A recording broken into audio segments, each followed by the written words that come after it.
welcome back to my channel. I'm doing this video today to show you how I realized this small alarm system that you see here. I'm calling this one the noise maker. So I built this alarm system, the one you see here, using this one. This one is the alarm system that they're using in the bikes, and no, I'm not sure if they use it in cars, but yeah, they're using it for bike because of the connectors, but I don't know if you can use it in cars. So this one comes with a key, like you see here, a key and a remote control. And basically, how does it work? You just put power and then you press the remote and then it starts this buzzer that you see here. But then what's the need of putting it in a box like I've done? It's not the same thing. Like, first off, it has its own power supply, which is not it's not very adapted for my own purpose, which is this one. But this one is too small. This is just to test. But then you can also use a 12-volt bike battery for this. But then I decided to build my own power supply that is going to be used in this by AC. I have my own power supply here that I built with two voltage regulators, a 12-volt and a 5-volt, because I have 12-volt components and 5-volt components, which we are going to see much later. So first I would like to talk about this alarm system. This one is a highly sophisticated alarm system. You know, they are using it to start the bikes. They use it to, you can basically use it to lock the bike. You open, you can even use it to start the bike or look for the bike with this continuous alarm, this one. So when you press on this one, you use it to trigger an alarm. So well, for my own needs, like the alarm system that I needed something that I could start and stop. But then it does not come with that option. Well, it comes with that option. You can start and stop, but then it has very short beeps. It has short beeps, like how do I explain this? It has short PWM. That's the word. It has short PWM, and it's very short. If you click on the remote, it just makes like beep beep and it stops. You press again, beep, it just stops, beep, and then it goes again. So with my noise maker, I wanted something that could go continuously, like an analog signal at the output. Reason why I had to integrate this Arduino board, this Arduino programmer inside. So this is pretty simple. It is just playing around with the hardware, finding where the signal is coming from. Here I have flash. Here inside here, this is really some poor packaging, but trust me, it's really good. It's been tested, and if I press it 100 times, it's going to work 100 times. So do not bother about the packaging, and the soldering is really good. This is good soldering that you see here, so I'm not bothered. Okay, so this is the alarm system that is here, the module. I'm not sure what the model is, but the module, what you have to do, we play around with the signal, we play around with it, and we get the signal. Okay, I locked this one already, so maybe I'll do another video to show you exactly how I got the output signals for this module, because I have two. Okay, so basically that's it. We have the module. I get the signal which goes to this logic inverter. The logic inverter, the rule there is to amplify the signal, because what we get from the output is just like 3 volts, which I don't really want to use, because I want to use 5 volts for my circuit. So I'm using this logic inverter. I have two signals. Reason why I have two relays, two resistors, and at the input I have two diodes just to prevent the backrush of current, which might also destroy the module. And now coming to my power supply, it's pretty simple.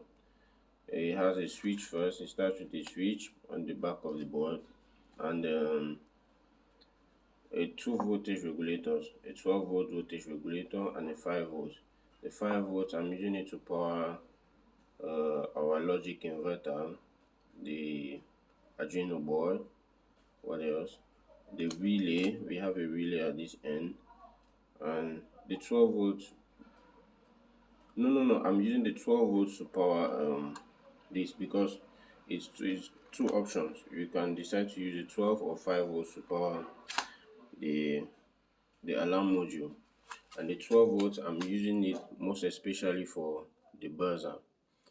The buzzer I can use it for 5 volts, but it's going to have a lesser sound, so I'm using the 12 volts for the buzzer at the end of a relay, this one.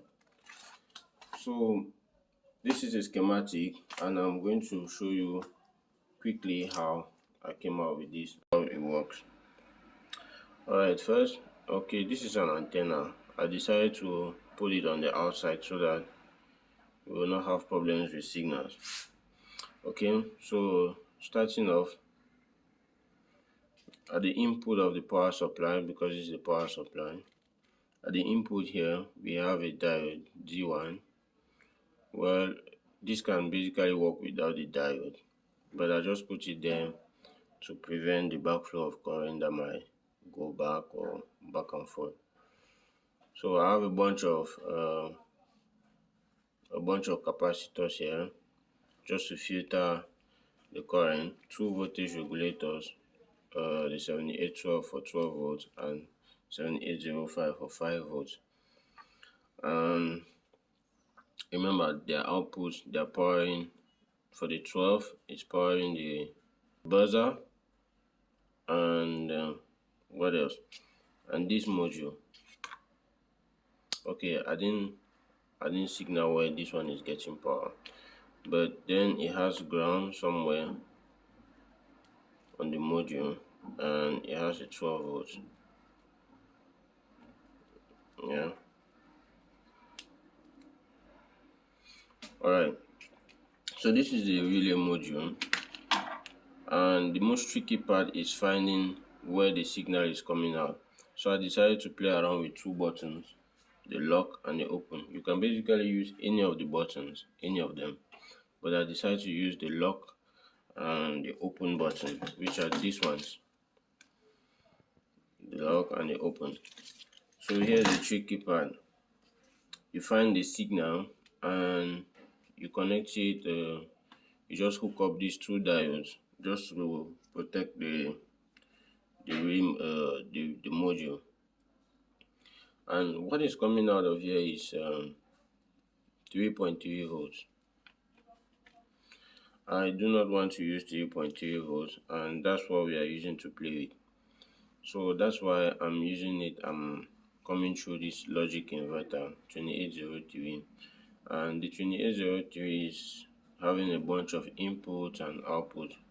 Now we are using just two, and just to quickly say that this is what the 2803 looks like inside.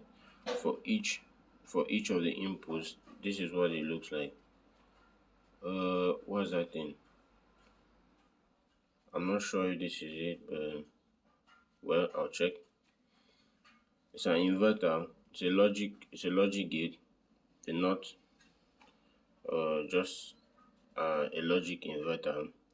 So here, if we're having 3 volts, it means that's after the push button. If you press, you get 3 volts. So from the start, we get a pull up from these resistors, which gives us 5 volts at the output. We have two resistors for the two outputs. So from the start, we have 5 volts, which comes to our Arduino, right? we're not pushing the button yet. So when we push, this goes down to 0. So after we push the button, this goes down to 0, and we can actually read that at the input, an input that we choose on our Arduino, which is I decided to use a 2 and 3 for the digital pins, and an output at 8, which is hooked to a relay. I'm not sure if this is a relay, and then a normally open and a closed, and that's it. Let me just give you one quick test again. So we have this button. This will be fun to connect on a bike, right? I think I should learn how to connect this thing to a bike because it has the key and a remote. You can actually start it with the remote and you can start it with the key. And one other thing, very important, before I started with this, I had to desolder this thing. This is a vibration sensor, something of that sort that comes from the board. So I don't need this because if it's in the security mode, the system is in the security mode and it has a little vibration, it starts the alarm, it triggers the alarm. But I don't need that option, so I had to desolder this right from the start. So let me test again.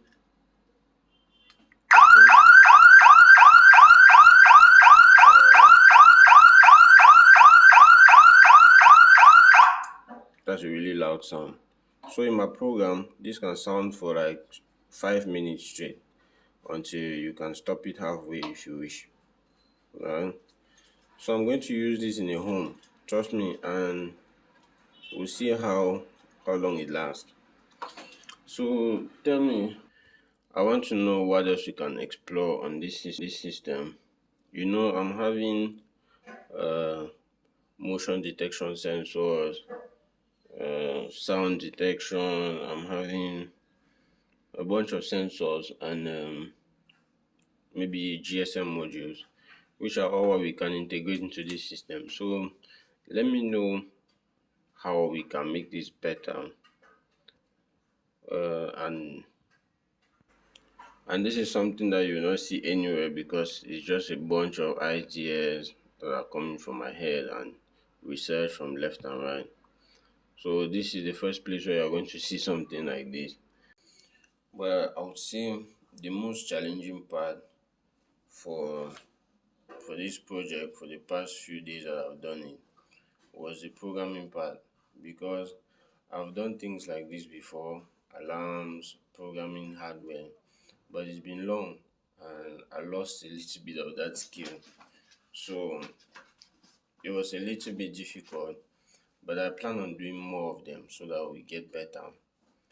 And I have a footprint of this one already, the schematic and the program, so it can take me less than a few hours to come up with something like this if I have the parts. So we got it right, and what next we're going to do is just put it to use and see how it goes.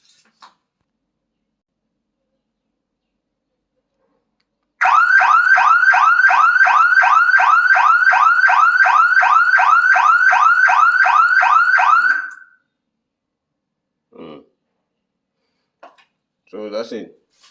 I'm going to couple it now. I'm going to put everything together and we're going to put it to use. I hope this lasts long, but I put in all the measures so that it lasts long, really long, and I took account of where I'm going to install it also. So it's not just like any other DIY that you find out there. I took out time to test. So thank you very much for watching this video. Don't forget to like and subscribe for more videos, and let me know what you think about in the comments. I will do something else in the next video.